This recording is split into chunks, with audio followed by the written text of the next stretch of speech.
இயேசு உங்களை நேசிக்கிறார். பிரியமானவர்களே, இந்த நாளில் ஆண்டவர் நம்மளோடு பேசும்படியாய் வேதத்திலிருந்து ஒரு வசனங்களை கூட வாசித்து ஆண்டவர் நம்மளுக்கு கற்றுக் கொடுக்கக்கூடிய காரியத்தை பார்ப்போம். அது சங்கீதங்களின் புஸ்தகம் 1வது அதிகாரம் 1வது வசனம் 2வது வசனம் இப்படியாக சொல்லுகிறது: துன்மார்க்கருடைய ஆலோசனையில் நடவாமலும் பாவிகளுடைய வழியில் நில்லாமலும் பரியாசக்காரர் உட்காரும் இடத்தில் உட்காராமலும் கர்த்தருடைய வேதத்தில் பிரியமாயிருந்து இரவும் பகலும் அவருடைய வேதத்தில் தியானமாய் இருக்கிற மனுஷன் பாக்கியவான். அவன் நீர்க்கால்களின் ஓரமாய் நடப்பட்டு தன் காலத்தில் தன் கனியை தந்து இலை உதிராதிருக்கிற மரத்தை போல் இருப்பான். அவன் செய்வதெல்லாம் வாய்க்கும். பிரியமானவர்களே, ஆண்டவர் அருமையாக இந்த இடத்துல இந்த வசனத்துல எழுதி வைத்திருக்கிறதை பார்க்கணும். துன்மார்க்கருடைய ஆலோசனையில் நடவாமல். துன்மார்க்கருடைய ஆலோசனை எப்படி அறிந்து கொள்ள முடியும்?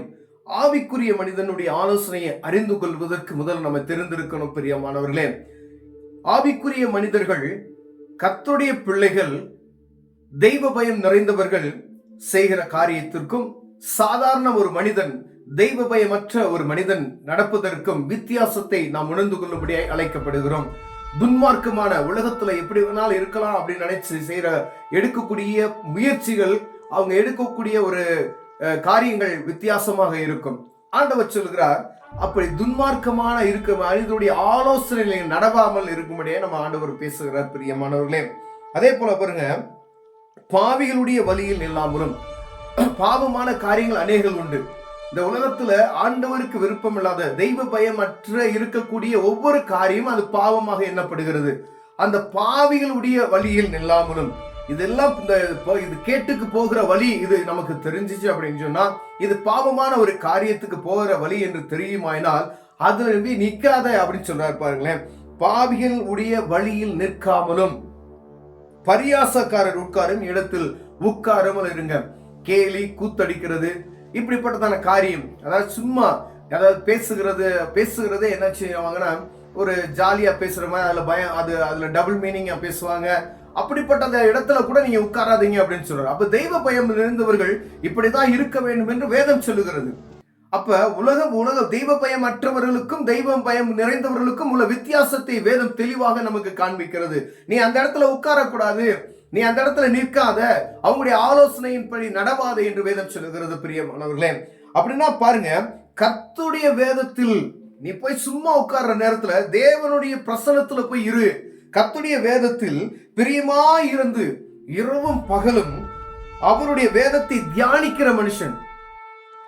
நீங்க வீணா போய் ஒரு டிவியை பார்த்தோம் அப்படின்னு சொன்னா 3 மணி நேரம் 2 மணி நேரம் வீணாய் கழிந்து விடும். பிரியமானவர்களே, ஏன்னா அந்த சூழ்நிலைகள்ல பாத்தீங்கன்னா போய் தேவையில்லாத ஒரு இடத்துல வீட்டுகள்லயே நம்ம தெரிஞ்சவங்க வீட்டுல போய் டிவியை போட்டிருந்தாங்கன்னு வச்சுக்கோங்களேன், நேரம் போறதே தெரியாது. பாதி பார்வை நமக்கு அவங்ககிட்ட பேசினாலும் நம்முடைய பார்வை அந்த டெலிவிஷனை பார்த்து தான் இருக்கும். அப்ப நம்முடைய நேரங்களை பாருங்க, பிசாசானவன் கொள்ளை அடித்து விடுகிறான். பிரியமானவர்களே, அப்ப இரவும் பகலும் எந்த நேரத்திலும் வேதத்தின் மீது தியானமாய் இருக்கிற மனுஷன் பாக்கியவான் என்று சொல்லப்படுகிறது.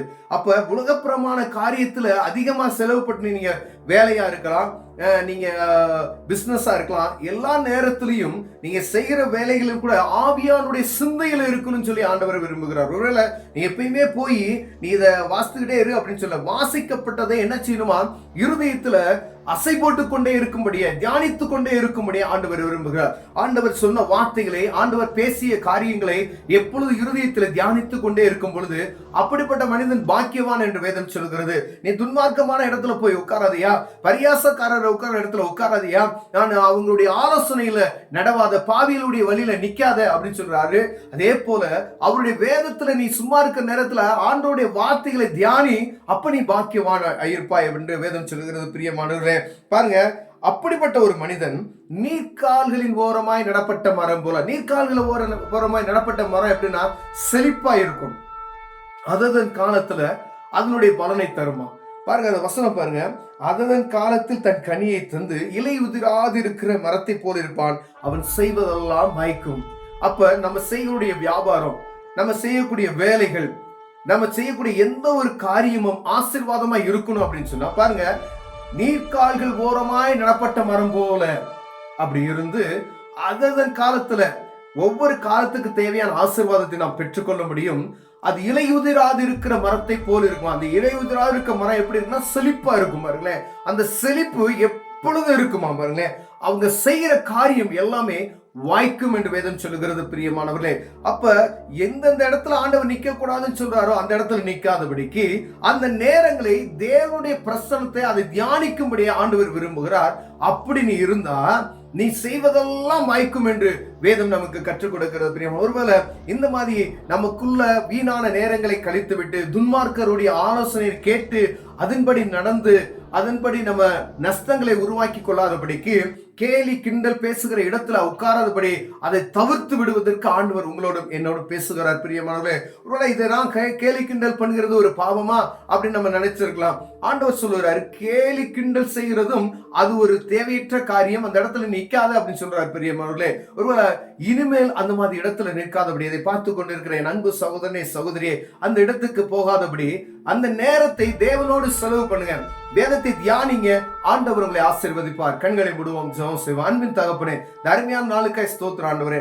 துன்மார்க்கர் வழியில ஆண்டவரே ஆலோசனையை கேட்காதபடி, பாவிகளுடைய வழியில் நிற்காதபடி, பரியாசக்காரர் உட்காரும் இடத்தில் நாங்கள் உட்காராதபடி ஆண்டவரே உமது வேதத்துல பிரியமாயிருந்த ஆண்டவரே தியானிக்க எங்களுக்கு கிருபை பாராட்டுங்க. இயேசுவின் நாமத்தில் ஜெபிக்கிறேன் ஜீவனுள்ள நல்ல பிதாவே, ஆமென், ஆமென்.